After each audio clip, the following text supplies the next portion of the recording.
Hey everybody! Oh man. Okay, I can't do that one right now, but you're watching Cole the Cornstar. If you're even slightly interested in farming or just want to watch a 26-year-old farmer get some stuff done, you're in the right place. We're starting off this morning nice and crispy. It's about 15 degrees out right now. We got some snow, and Samuel just pulled in for a load of corn. Sam, how can you see out of there? Your eyes are this far above the steering wheel. That's how you gotta do. All the cool people do that, I guess. Oh, note to self, bring gloves next time so we don't freeze our hands in the ladder.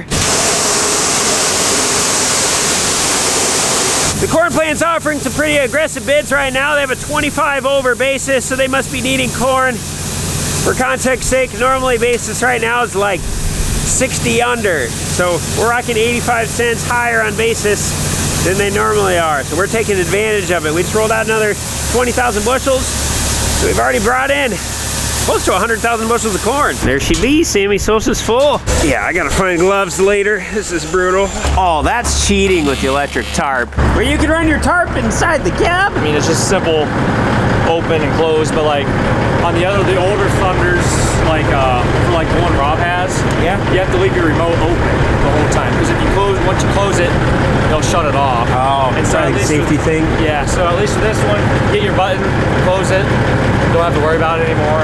Go, Sam. Dobry ranok. Dobry ranek. All right, so today Roman and I are going to be working in the heated shop at my house. We got all the electricity hooked up to everything now. We just got to get the final little connections together so that way we can try the light switches and hopefully everything works. We're going to try to get the tube heater hooked up and maybe we can get a little heat in here. We're still waiting on some materials to come in. If we look just up above, there's a reflector plate thing behind. We're missing a piece for the very end, so that should be here hopefully today. And then we'll prevent ourselves from basically burning the paint off the tin where that reflector's not at. Then we got to get the cold air coming inside, so we got fresh air coming in, so we're not pulling a bunch of stuff into the heater, gunking it all up. And then we got to get the exhaust through the building on the other end. Then I think the building will basically be ready. So that's what we're going to be working on. Dad is going to be keeping Ronnie and Sam full. They're going to be trucking grain. And I think Dad has to go get stuff for the semis, all the license, registration, whatever. And then he also has to go pay the bin payment loan. So that's not a fun $46,000 payment. Are you ready, Roman? Tak, ja gotowy. No habla Ukrainian? Oh, not yet, but we'll learn. It may be 15 degrees outside right now, but it's probably 35 in here, and not too bad. We're gonna try to get the lights hooked up before we do anything, so that way we can actually see, because running around with a flashlight is not too fun, and the lights at the back of the building just are not cutting it for me. So we're gonna try to get the contactor hooked up, and I need these things. I found them in the bench, and they're really dirty. These are the only two I have, so we're gonna clean them up and make them work. Electrician Education 101, and I'm not certified, so take what I'm saying with a grain of salt. This is a breaker box. It has breakers inside of it. These black things are breakers. Think of a breaker like a link in a chain, or more specifically, the weak link in the chain. So if I pull and pull on this, the weak link is always going to be the one that breaks first. The breakers are the weak links in the chain. So if we have any electrical problem and we get too much load on the circuit, this thing breaks, the link of the chain breaks, this kicks off, and then that's when the lights shut off in your room or the outlet doesn't work anymore. You gotta walk down to the basement and flip it back on. You're basically replacing the link in the chain. Now, breakers are all great and stuff, but the problem arises if we need to put a bunch of stuff on a circuit, then we have to use a lot of breakers. Which typically that's really not a problem, but in the case of these lights, when we do more breakers, we have to do more light switches. I don't wanna have 6,000 light switches over here, I just wanna have one. So how do I put a bunch of load through breakers while only running one light switch? I introduce the contactor. So what the contactor is, it's electromagnetically powered, so when we supply electricity to it, there's a magnet that gets energized and it turns the contactor on. And the contactor, if we turn it sideways, is basically two of these breakers combined together. So we have breaker 1 on top, breaker 2 on the bottom. This is a 2-pole contactor. So what we're gonna do is mount this somewhere in here, I'm thinking up top, and then we're simply just wiring up a light switch to power the contactor. So when we turn on the light switch, it energizes the contactor and it fires up that electromagnetic and it turns the contactor on. Once the contactor is energized, it pulls everything together. It basically turns 2 breakers on at once. And I'm gonna have half of our lights to the top of this, half of it to the bottom. It's gonna turn them all on at once. So when we hit the single light switch, boom. All of a sudden we have lights to the entire building on 1 light switch. I'll be honest, I really didn't even know what this was until Wade the electrician told me about it. This is my first time ever hooking one up. It seems pretty self-explanatory, but we're gonna learn as we go. But once we get this thing hooked up, then we'll have lights to the whole building, and then hopefully we can get some heat in here. That's the goal for today, get some heat in the shed. We have to have these funny little connectors to get the contactor hooked up, and we only had like 4 left in the whole shop, and they were extremely dirty because they've been sitting out for a long time. We're gonna try to do our best to clean these up, and hopefully they work. At least they're in the box, so they're easy to get to.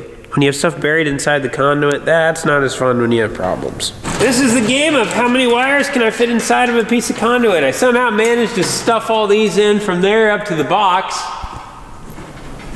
Honestly, no idea how I did it. It took me like an hour, but I got it. And this is the last piece. This is safe because in the 1950s, it was not unsafe to stand on the top ring of things because they actually made quality items back then. Or maybe OSHA didn't exist back then. One of the 2. Oh man, I still got 6 more wires to shove through this guy. I will try this.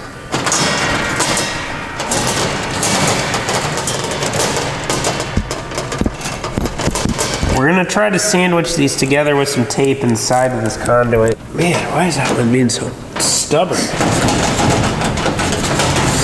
Ooh! I am the world's greatest electrician. Dad's not back yet, so we're gonna fill Ron with a load of corn too. Doesn't sound like there's much of a line at all at the corn plant because Sam's already through and he's on his way back, so he'll probably be here in about 45 minutes now. So it's really gonna keep us moving today. Oh, I tell you what, I'm not used to this cold yet. This is the second time we've done the electrical in this building because the first time we did it wrong. The first time we ended up making our own custom light switches where we cut the tabs off the top because we were using the wrong junction box. So we gotta get some new light switches, but for the sake of seeing if this works, we're just gonna hook up the ones we have now. They're just gonna be free floating in the air. Not safe in the long run, but for a temporary permanent fix, no, we're getting out of that habit. For a temporary fix, we're just gonna try it. I put this wire on the wrong way, so I'm going to turn it around. Oh, 1 light switch down. Now I know this is not code per se to be in here, but it's temporary good enough to see if stuff is gonna work or not. Wait, should we have power to the light switches now? Yeah, because, yeah, we should. Okay, I'm gonna try to turn a light switch on and we'll see if it clicks. Hopefully we did this right. Is the breaker on? No. Nothing. Uh-oh. There we go. Hey! Let's just leave it bare wire like that. So Yeah, then just like, someone just has to hold it there. Keep the lights on. So when it clicks in like that, just watch the center. See how that moves? That's the electromagnetic coil. YouTube taught me how to do that. well, now you want to test actually your light switch. No, now you're putting the pressure on. Oh, yeah, okay, sweet. Buen trabajo, Roman. Right now when we turn the light switch on, we are not getting any lights to the back of the building, which it should be wired up back there. So it leads me to believe that we have something in the breaker box that is backwards.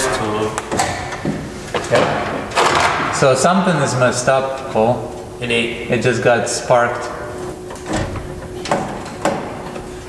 Today, truth. Tenemos lejos. Did I say that right? Lights, lejos? I don't know, but we have lights. We got the front half of the building on. We got one set of wires. We got to figure out which one's what for the back half of the building. and then we'll unwire our drop cords right here so we won't have to do the plug in into the wall anymore to have lights. It'll all be through light switch. I guess the better moment of truth is, let's see if I wired up this switch right. This should turn the lights off in the front of the building. Hey, hey, hey. And this should turn them on.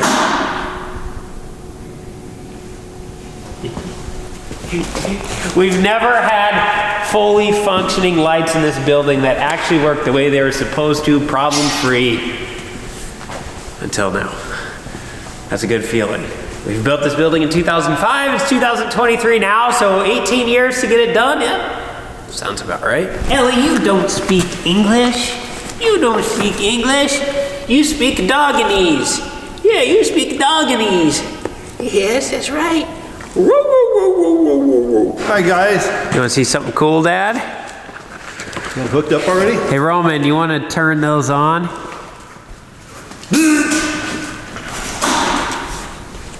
Ooh! Man, that things are nice. You got them all gone. So now that we got lights, this is the thermostat that came with it. I don't know if it's a good one or a bad one, but it's going to be the one that we're going to use. I've never hooked up a thermostat before. I feel like it's got to be pretty self-explanatory. There's probably instructions in here that no man ever reads. The good news is Roman's hooked one up before, so if we really can't figure it out, I'm sure he can. Look at that, it's already set at 72 degrees in here. It's wireless and it doesn't even need any batteries. Oh wait, that's a sticker, never mind.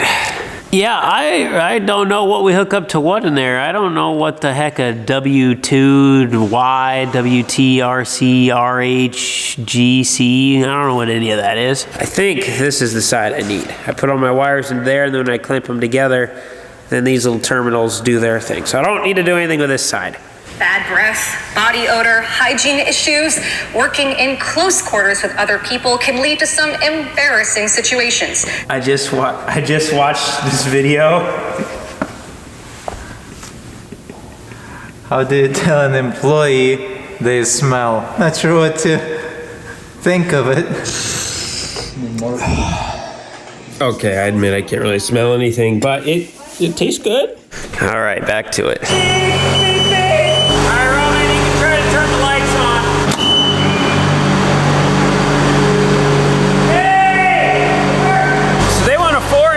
For the clean air coming into this, but this is a 3-inch hole.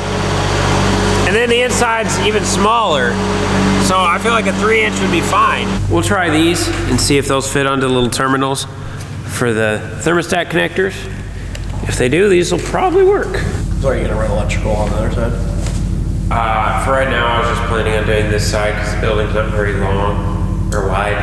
So anything we'd need, you just run it to one side. Just put it in right now. That's gonna be a pain if you're trying to plug a battery charger in or whatever. You always have to run a cord. Okay. But it wouldn't be very hard.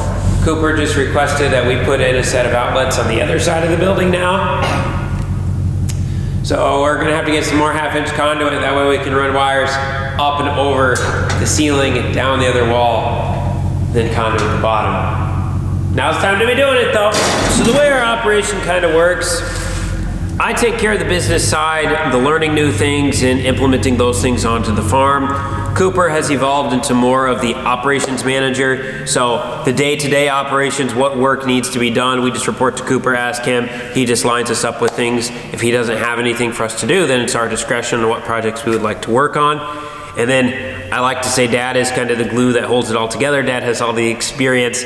Dad's really good with people. He keeps us all from kind of beating each other's heads in, and he is the 51% owner in the operation. So by 51%, I mean that when it comes to final decision, Dad has the absolute say in what we're going to do. Although he's really good about saying, Cole, I like your ideas. Cooper, I like your ideas. We'll just roll with them. What do you need me to do? So that's kind of the dynamic of how it works between Cooper, my dad, and myself. As first things first, let's make sure that these clips are gonna fit. Oh yeah. Those will work. We only need 3 of these wires. We're gonna have 4. So one's just gonna be there for the fun of it. The trick with small wire is not ruining it when you do this.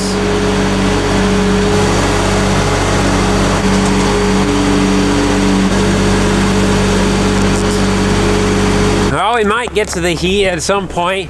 Sam just pulled in. He's ready to be filled for another load, and Ronnie must have been right behind him because they're both here.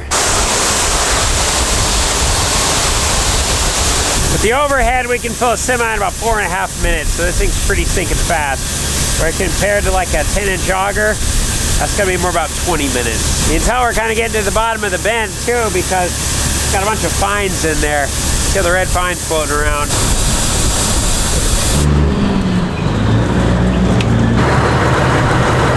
The revenue from one of these semi-loads of corn is enough for us to produce 6 acres of corn. For every load, we always mark it down on who took it and what time they took it. And then we'll match that up with our load ticket back from where we sold it. So that way we can always reference everything and make sure that we're not missing a load. And if a load is missed, we'll be able to figure out which load was hauled by who. And then we can look for the ticket, and then we can talk to the grain buyer, and then we can make sure we get our ticket straightened out. We've had it before. Over the last probably 3 years, I'd say, there's been somewhere around $100,000 of discrepancies that we've discovered, and we would not have gotten any of that money had we not had the tickets to prove it. So this is the important part of the ticket. The bottom half that I've hidden is the driver's name, and then the top half is our farm name and the ID number and stuff. But it gives us our weigh in, our weigh out, and then what the net weight of the load was, which they can determine the amount of bushels off that. And then it'll tell us the grade of the corn. So here we have number 1 yellow corn, which is good. It gives us our test weight and the moisture. So we had 59.1 pound test weight. We had 15% moisture, which is perfect. All of these other ones are dockages. So if it's got some damage in it, if it's got some foreign material, I don't know what all these other ones mean. Sometimes you can have a smell or something, maybe bugs, and then that'll give a percentage, and then it'll have a dock fee associated with that. And if your grain's too bad, they can actually reject it completely, and then you just have to bring it home and blend it off with something else. Or sometimes you can just go to the gas station, grab something to drink, come back an hour later, and then they'll take you in. But we have had loads get completely rejected before, and you just gotta come and blend them off with something else. Everybody blends. I don't care who you are. The bigger the place, the more they blend. And then what we do on this contract as well is we write how many loads left we have. So we have 20,000 bushels going down on this contract, and every time we bring a load in, we write what we have left to bring. So then that way, as we're going along, we can just keep track of it. So we're assuming every load's 1,000 bushels. They're actually a little bit more on average. For example, the one Sam just got back with was 1,115 bushels. Now, we're gonna get heat hooked up in the shed. Man, am I gonna... Oh, my finger! Would you want to turn the LP on in the tank? Yeah, watch us find out the tank's empty. That was full. Plumb full. Awesome. There's a little valve right there. Ooh. Turn on slow so we don't blow the cap off inside. Okay, you guys might have heat for tomorrow. Done deal. I like it. There you go, Roman. We got the lights all on. The light switches for them work. We got the gas line hooked up. Dad just turned the gas on the outside. We don't hear any leaks, so we just need to climb up top, turn our shut off just before our sediment trap, and then we will have gas to the tube heater. I got the last bit right here for the thermostat. We got everything wired up. We have no idea if we did it right because the instructions up there are the complete opposite of what's down here. I think, oh, we gotta run a drop cord up to the tube heater to get it plugged in for temporary power right now, and then we're ready to turn this bad boy on after we get the bird's nest out of the end of the tube heater that's open at the end, because we don't need a fire. And then we'll be ready. That's such simple steps. We're almost there. All right, we got something on. I hear it. We got lights. Oh, they just turned off. It's the fan. Okay. Nothing to see in here. Pretty soon you're not gonna be able to see in here at all. You did a good job. Thank you. You're welcome. Thank you for teaching me how to do a good job. You're welcome. You're a good student.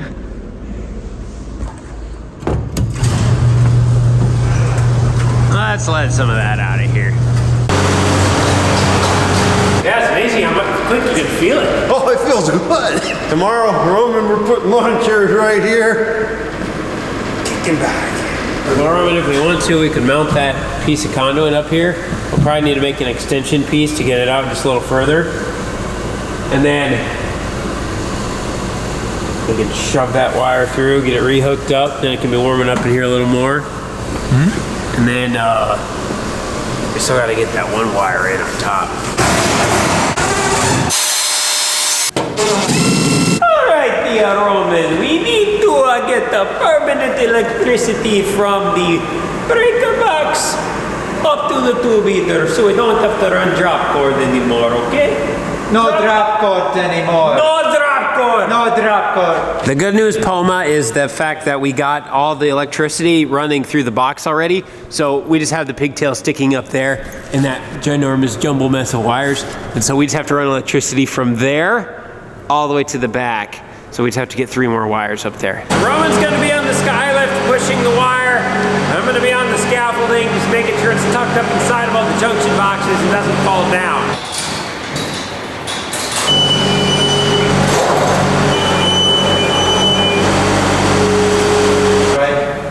Okay, last thing we gotta do is just simply hook this outlet up in the junction box above the tube heater. Yeah, you can see the fire inside of there. That heat is real. Oh, it feels so good. Still burning off some of the solvents and the oils and stuff that were on it from the factory. So it won't be too long, hopefully that'll be gone. It kind of smells like burnt sugar now. That's like exactly what it smells like, actually. What we're gonna do is just mount the outlet inside of this box, and instead of running a drop cord like we are right now, we'll just plug this in right up there. Now we still do need to get the clean air intake going from here, right outside the door. We do have a hole somewhere in there for where the old furnace exhaust used to go out, so we have a hole on the outside, we need to cut a hole on the inside, and then we just simply need to plumb up piping to go up to here. Right now we're not really doing any dusty, dirty work in here, so it's fine that it's just breathing the air that's inside. But when we get working on equipment and stuff, we have a bunch of dirt and grime in the air. We don't want that all getting sucked up inside of the blower. It scums everything up, and then over time have to be cleaned and stuff. So we'll just pull straight from outside. That way we know we're always getting clean air. And we're also venting into the building right now, which that could be some of the smoke that we're also seeing. I do have that walk-in door open right now, and I also have this one, so we are getting a nice draft going through the building.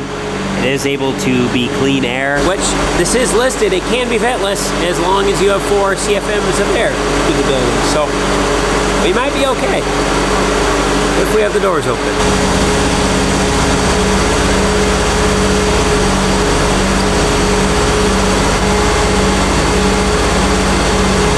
We got outlet hooked up down there. On our way down, we're just putting these covers on the top of our boxes.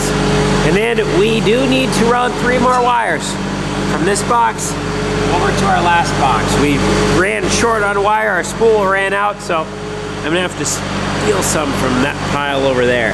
I just got 3 connections here, 3 connections down there. Put the cap on that one over there. I just touched that with my thumb. We should have electricity.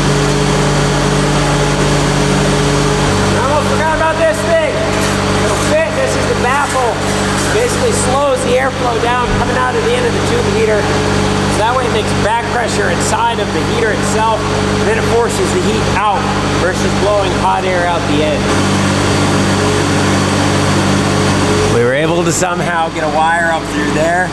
It's through that conduit. It's dropping down right here. Let's hook these 3 wires up to these 3 wires. I'll cut this. I gotta hook these 3 wires up to these 3 wires. We got it done. If the thermostat's lit up, we did it right. Hey, hey, hey, let's turn the heat on.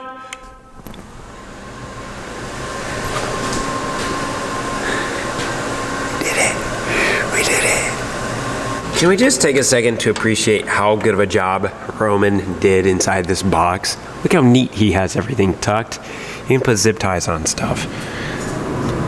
Wow. Now, we just need to get the shield just like that back part for right here. And we need to get some heavy gauge so that way we can get it to the wall. And once we get it to the wall, it's called a double walled vent, something like that. It goes inside the wall basically so the wall can't catch on fire. It's double layered. So the air in the double layer, it's kind of like a layer of insulation. So that way the wood and stuff doesn't get hot.